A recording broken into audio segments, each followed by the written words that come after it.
আসসালামু আলাইকুম রহমতুল্লাহি বরকাতুহু। দেশে প্রবাসে যে যেখান থেকে দেখছেন 10 মিনিট স্কুলের কোরআন বোঝার হাতে খড়ি কোর্সে সবাইকে স্বাগত জানাচ্ছি। আমি মহসিন মাশকুর।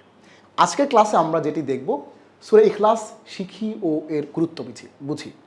সূরা ইখলাসটা আমাদের জীবনে ওতপ্রোতভাবে জড়িত। আমরা কখনো ছোট সূরা দিয়ে আমরা যখন সালাত আদায় করতে চাই তখন সূরা ইখলাসটা বারবার চলে আসে এবং এই ইখলাসটা আমাদের খুবই কাছের, সূরা ফাতিহার মতোই খুবই ক্লোজ। এই সূরাটি নিয়ে আমরা আজকে একটু কথা বলবো। আসুন আমরা সূরা ইখলাস সম্পর্কে কিছু সাধারণ বিষয় জানি। সূরার নাম সূরা আল ইখলাস, সূরাতুল ইখলাস। এটি 30তম পারায় এই সূরাটি রয়েছে এবং কোরআনের ক্রমধারা, কোরআনের 114টি সূরার যে সিরিয়াল, সেই সিরিয়ালে এই সূরাটি 112তম। আর কোরআন যে অবতীর্ণ হয়েছে 114টি সূরা দীর্ঘ 23 বছরে রাসূলুল্লাহ সাল্লাল্লাহু আলাইহি ওয়াসাল্লামের উপরে, সেই ধারাবাহিকতার নাজিলের ক্রমধারায় এই সূরাটি 22তম সূরা হিসেবে অবতীর্ণ হয় এবং এই সূরাতে 4টি আয়াত রয়েছে এবং রুকু একটি, এবং এটি মক্কায় অবতীর্ণ হয়েছে। এটি একটি মাক্কি সূরা। সূরা ইখলাসটি কেন নাজিল হয়েছিল? আমরা তিরমিজি 3364 নম্বর হাদিস এবং মুসনাদে আহমদের 5 নম্বর অধ্যায়ের 134 নম্বর এবং মুস্তাদরিক হাকিমের 2 নম্বর অধ্যায়ের 540 নম্বর হাদিসের মধ্যে জানতে পারি যে এই সূরাটি কেন নাজিল করা হয়েছিল। অত্যন্ত তাৎপর্যপূর্ণ একটি সূরা। কেন নাজিল হয়েছিল দেখুন। মুশরিকরা হযরত মুহাম্মদ সাল্লাল্লাহু আলাইহি ওয়াসাল্লামকে আল্লাহর বংশ পরিচয় জিজ্ঞেস করেছিল এবং তারা জিজ্ঞেস করেছিল যে আল্লাহ তাআলা কিসের তৈরি? তিনি কি স্বর্ণরৌপ্য অথবা অন্য কিছুর তৈরি? এর জবাবে এই সূরাটি অবতীর্ণ করা হয়েছিল যে আল্লাহ আসলে কিসের তৈরি তোমরা শোনো। এই সূরায় সব কিছু বিস্তারিত বলে দেওয়া হয়েছিল এবং এই প্রশ্নটাই ছিল এই সূরা নাজিলের মূল কারণ। এটাকে আমরা শানে নুজুল বলি। এই সূরার গুরুত্ব ও ফজিলত সেটি কি? আল্লাহর একত্ববাদ এককভাবে এই সূরার মধ্যে অবতীর্ণ হয়েছে। এটি একটি গুরুত্বপূর্ণ সূরা এবং আল্লাহর সৃষ্টি রহস্যের যে নিরসন, আল্লাহ সৃষ্টি কিভাবে হয়েছেন এটা নিয়ে যে নাস্তিকদের এত এত প্রশ্ন, এটি এখানে বিস্তারিত এই প্রশ্নগুলোর নিরসন করা হয়েছে। আল্লাহর সৃষ্টি রহস্যের নিরসন এই সূরাতে করা হয়েছে। এখন প্রশ্ন, একজন বলল যে আমি এই সূরাটা খুব ভালো লাগে। যেমন আমি ব্যক্তিগতভাবে আমার অনেক ভালো লাগে সূরা তাকাসুর। আমি অনেক সালাতের মধ্যে সূরা তাকাসুর পড়ি, আল্লাহকুমুত তাকাসুর। এটার মধ্যে আমার কাছে মনে হয় অনেক ফিলিং আসে। হ্যাঁ, যখন বুঝে বুঝে পড়ি আল্লাহর কথা মনে হয়, কবরের কথা মনে হয়। হ্যাঁ, এই সূরা ইখলাসটাকে যদি কেউ ভালোবাসে, সূরা ইখলাস যদি কেউ পছন্দ করে, তাহলে কি পাবে? মুসনাদ আহমদের 3 নম্বর অধ্যায়ের 141 নম্বর এবং 150 নম্বর হাদিসের মধ্যে বলা হচ্ছে যে সূরা ইখলাস যিনি ভালোবাসবেন তিনি জান্নাতে যাবেন। এক সাহাবী রাসূলুল্লাহ সাল্লাল্লাহু আলাইহি ওয়াসাল্লামের কাছে আসছেন, এসে বললেন, আল্লাহ রাসূল, সূরা ইখলাসটা আমার অনেক ভালো লাগে। থাকে না যে একটা জিনিস আপনার এমনিই ভালো লাগে, কোনো কারণ দরকার পড়ে না, ভালো লাগে এমনি। আল্লাহ রসুলকে এসে বললো, আল্লাহ রসুল, আমাকে সূরা ইখলাসটা আমার অনেক পছন্দ, এটি আমার অনেক ভালো লাগে। আল্লাহ রসুল বললেন যে এই সূরা ইখলাস ভালোবাসা তোমাকে জান্নাত পর্যন্ত পৌঁছিয়ে দেবে। সুবহানাল্লাহ। তাহলে এই সূরা ইখলাসটা আপনি যদি ভালোবাসেন তাহলে কি পাবেন? এখন প্রশ্ন হচ্ছে, আপনি যদি মন্ত্রের মতো করে সূরা ফাতিহাকে ভালোবাসেন, সূরা ইখলাসকে ভালোবাসেন, তাহলে হবে না। সূরা ইখলাসের ভিতরে কি আছে, এইটার গুড়ো তত্ত্বটা কি, এটার ভিতরে কি নিহিত আছে বুঝে, অর্থ বুঝে যদি আপনি সূরা ইখলাসটাকে বুঝে উপলব্ধি করে যদি ভালোবাসেন, তবেই না আপনি আল্লাহর ভালোবাসা পাবেন, আপনি জান্নাত পাবেন। আসুন আমরা এই জান্নাত পাওয়ার জন্যে, সূরা ইখলাসকে ভালোবাসার জন্যে আমরা সূরা ইখলাসটাকে ডিটেইলে একটু দেখি। ডিটেইলে দেখার আগে আমরা তার আগে আরেকটু ফজিলত নিয়ে কথা বলি। মুসলিম শরীফের 812 নম্বর হাদিস এবং তিরমিজি শরীফের 2900তম হাদিসের মধ্যে আমরা দেখি যে রাসূলুল্লাহ সাল্লাল্লাহু আলাইহি ওয়াসাল্লাম বললেন, এই সূরাটি কোরআনের 1/3 সমান।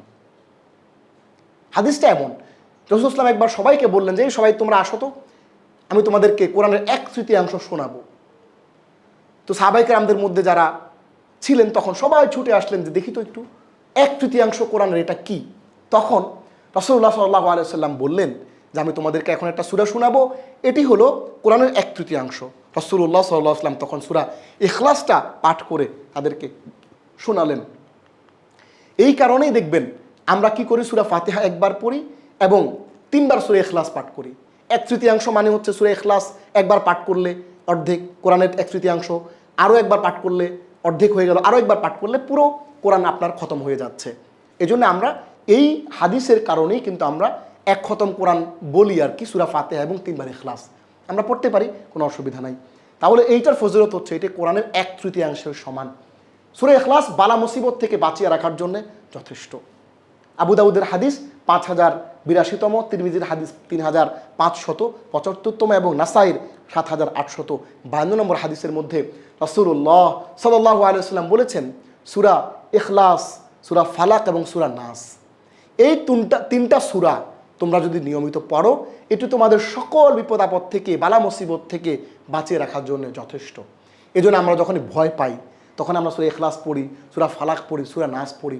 আমাদের শরীর যখন অস্বস্তি লাগে, মনে হয় যে কেউ কোনো ব্ল্যাক ম্যাজিক করলো কিনা, জাদুটোনা করলো কিনা, আমরা সাথে সাথে সূরা ইখলাস পাঠ করব, সূরা ফালাক এবং সূরা নাস পড়ে আমরা আমাদের শরীরে ফু দেব।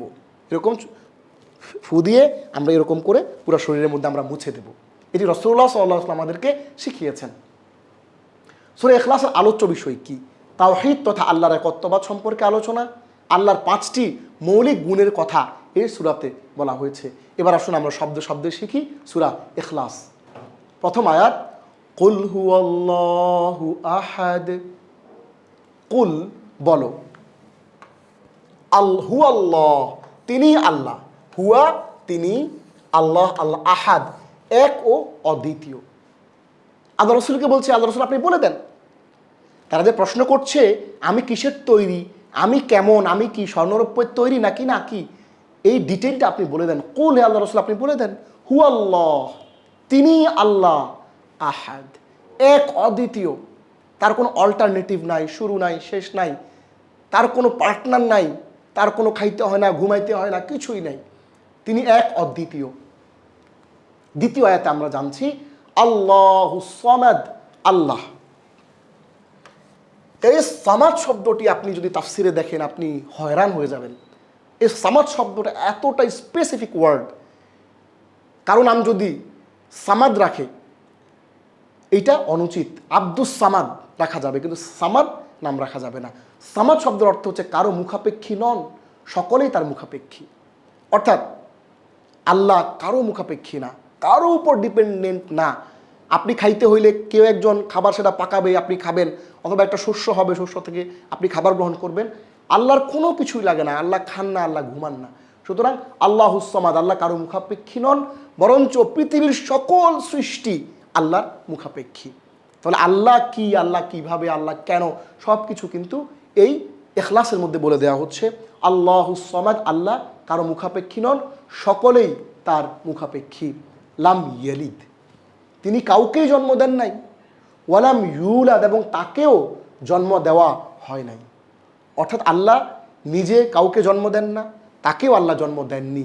আল্লাহ অনাদি অনন্ত, শুরু এবং শেষ। আল্লাহর কোনো শুরু নাই, আল্লাহর কোনো শেষ নাই। আল্লাহ তিনি একক। লাম ইয়ালিদ ওয়ালাম ইউলাদ, তিনি কাউকেই জন্ম দেন না এবং তাকেও জন্ম দেওয়া হয় নাই। সর্বশেষ 4 নম্বর আয়াতে আল্লাহ বলছেন ওয়ালাম ইয়াকুন, লাম ইয়াকুন নেই, আহাদ কেউই, কুফুয়ান সমতুল্য, লাহু তার সমতুল্য কেউই নাই। ওয়ালাম ইয়াকুন লাহু কুফুয়ান আহাদ, এবং তার সমতুল্য কোনো সত্তা নাই, তার অল্টারনেটিভ নাই, তার সমান কেউ নাই। আল্লাহর সাথে কম্পেয়ার করার মতো কোনো সত্তা এই সৃষ্টি জগতের মধ্যে নাই। আল্লাহ স্রষ্টা, আর সকল কিছু, thousands of galaxies, trillions of zillions of black holes, সব কিছু, each and everything has been created by the almighty আল্লাহ। আল্লাহ তিনি একক, তার সমতুল্য কেউ নাই, তিনি সন্তান জন্ম দেন না এবং তাকেও কেউ জন্ম দেয়নি। আমরা এই 4 নম্বর আয়াতের মাধ্যমে আমরা আল্লাহর পরিচয়টি স্পষ্টভাবে পেয়ে যাই এবং রাসূলুল্লাহ সাল্লাল্লাহু আলাইহি ওয়াসাল্লাম বলেছেন এই সূরাটি কেউ যদি ভালোবাসে এটি তার জান্নাতে যাওয়ার কারণ হয়ে যাবে। প্রিয় ভাইরা, সূরা ইখলাস শিখে কোরআনের কতগুলো শব্দ আমরা শিখতে পারি। সূরা ইখলাসটা আমরা যদি শব্দে শব্দে শিখি, ব্যাখ্যা করে বিশ্লেষণ করে শিখি, আমরা ইনশাআল্লাহ আরেকটি কোর্স আসবে, সেই কোর্সে আমরা ডিটেইলে আপনাদেরকে একেবারে আরও সুন্দর করে ভেঙে ভেঙে বুঝিয়ে দেব। সূরা ইখলাসে ব্যবহৃত শব্দগুলো কোরআনে এসছে 16,028 বার। আলহামদুলিল্লাহ, সূরা ইখলাস শিখে কোরআনের 16,028টি শব্দ আপনি শিখতে পারবেন। আমরা সূরা ইখলাস শিখে কোরআনের কত ভাগ শব্দ শিখলাম, টোটাল কোরআনের যে ভোকাবুলারি সেগুলোর আমরা টোটাল 21 ভাগ শব্দ আমরা শিখে ফেললাম আলহামদুলিল্লাহ। কোরআন সহজ, কোরআন কঠিন এটা বলার কোনো সুযোগ নাই। কোরআনের ভাষা সহজ, কোরআনের ভাষা কঠিন এটা বলার কোনোই সুযোগ নাই। আমার প্রিয় দর্শক শ্রোতা ভাই বোন, আসুন না কোরআনের কাছে আসুন। আল্লাহ অনেক সহজ করে রেখেছেন কোরআনকে বোঝার জন্যে, কোরআনকে ধারণ করার জন্যে, কোরআনকে আপনার ব্যক্তি জীবনে, পারিবারিক জীবনে, সামাজিক জীবনে, রাষ্ট্রীয় জীবনে ইমপ্লিমেন্ট করার জন্যে। আসুন না আমরা বেশি বেশি কোরআন তিলাওয়াত করি, অর্থ বুঝে কোরআন পড়ি। আল্লাহ আমাদেরকে তৌফিক দান করুন, আমিন। সবাইকে ধন্যবাদ জানিয়ে আজকের ক্লাসটি এখানে শেষ করছি। ভালো থাকবেন। আসসালামু আলাইকুম ওয়া রাহমাতুল্লাহি ওয়া বারাকাতুহু।